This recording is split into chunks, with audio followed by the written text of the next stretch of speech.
In a country that prizes personal history, there are many for whom family history, family records have been wiped out, expunged, until now. My mother, who is now passed, received a phone call saying that, well, she actually had called me and said, these people are coming to my house to show me some pictures. And it was Frank and Jeanette Greenwood, and they brought albums of pictures that they could look at. When I learned about the Bullard exhibit and I received that phone call,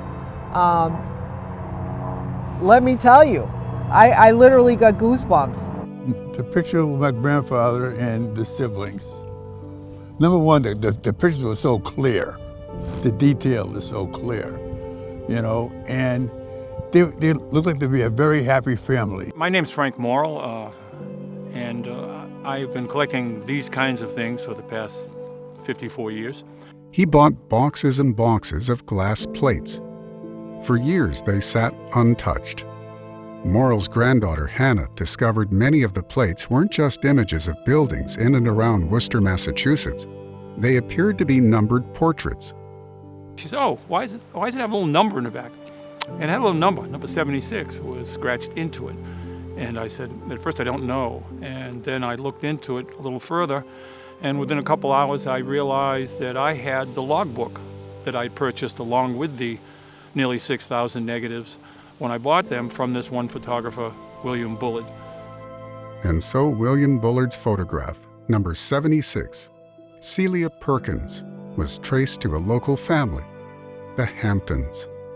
And 150 years after Celia sat for the photo shoot, Kim and Camille Hampton were able to meet her, a relative they knew nothing of and who had lived just several miles from their home. It reminds us again how fragile our history is. The fact that these glass negatives even survived. They sat on shelves for years, of William Bullard's brother. The fact that they fortunately fell into the hands of people who really cared about them. There's so much history we've lost, and especially when it comes to the history of people of color, where their history was consciously destroyed.